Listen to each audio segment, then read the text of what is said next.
Tu ne me vois pas, c'est normal. Je suis cachée derrière le petit théâtre en bois.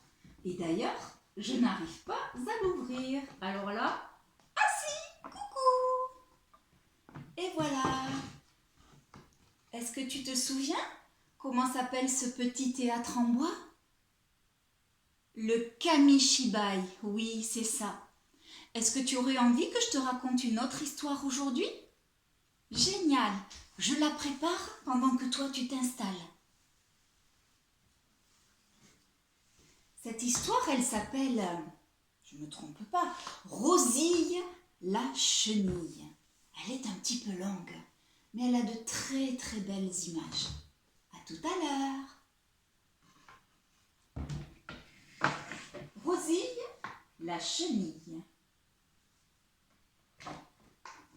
À l'abri, sous une feuille d'arbre, se trouve un petit œuf, un tout petit œuf blanc.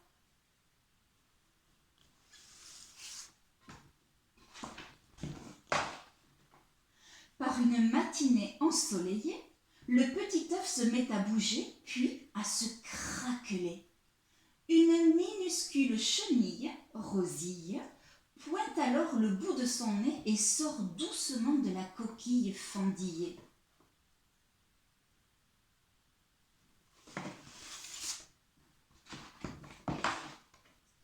À peine sortie de son œuf, Rosille part en quête de nourriture.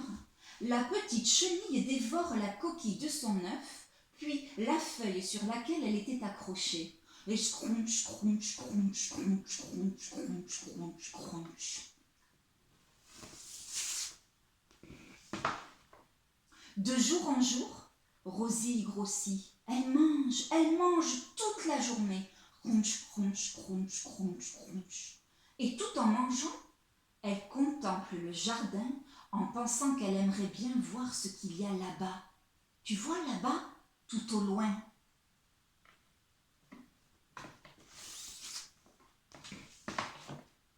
Un soir, après une chaude journée, boum, boum, le tonnerre retentit.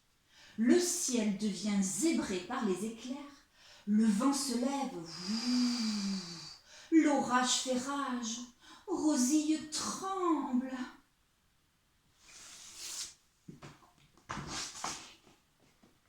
La petite chenille s'agrippe de toutes ses forces à la feuille. Elle est ballottée dans tous les sens et manque à chaque instant de tomber. La pluie tombe à grosses gouttes. La petite chenille est à bout de force.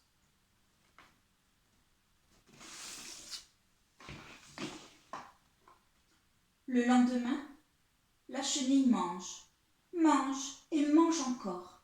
Elle a beaucoup grandi en très peu de temps. Et dès qu'elle fait une pause, elle regarde l'horizon et se dit que c'est bien dommage de ne pas pouvoir aller là-bas. Elle envie les insectes qui volent, qui peuvent se mouvoir dans le ciel. Mais elle est bien trop lourde et surtout elle ne possède pas d'ailes.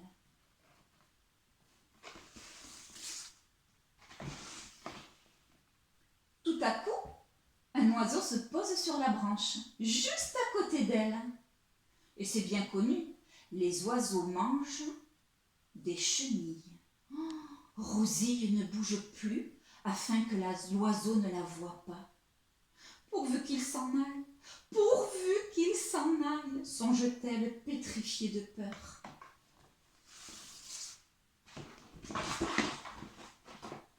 Heureusement, l'oiseau semble attiré par autre chose.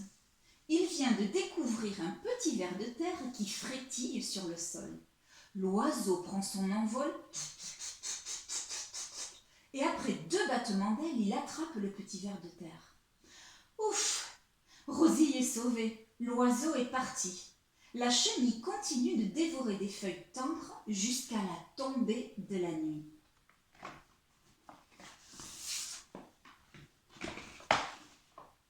Mais au réveil, Rosille n'a plus faim. Elle est enfin rassasiée. La chenille cherche un petit coin tranquille sur l'arbre. Elle s'accroche solidement à une brindille à l'aide d'un fil de soie. Rosille est maintenant très fatiguée. exténuée, elle s'endort en plein jour.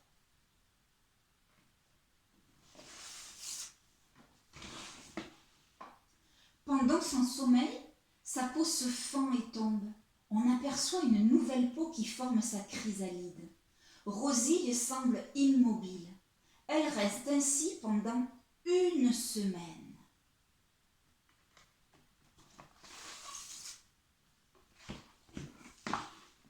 Tout à coup, lors d'une belle après-midi ensoleillée, la chrysalide s'agite et petit à petit, elle s'ouvre.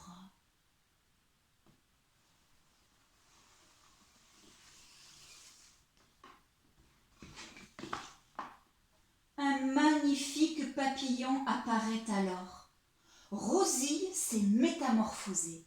Elle sèche ses ailes multicolores et elle prend son premier envol. Oh, quelle joie! Rosille vole et papillonne de fleur en fleur. C'est le bonheur. Rosille peut maintenant découvrir ce qu'il y a plus loin là-bas, tout au fond du jardin. Des fleurs au parfum délicat, des arbres, un ruisseau. Mais comme c'est beau! Cric-crac, l'histoire est dans le sac. C'était une belle histoire, hein? Je pense que elle t'a plu toi aussi, pardon. Ben écoute, je te dis au revoir, à demain, bonne fin de journée.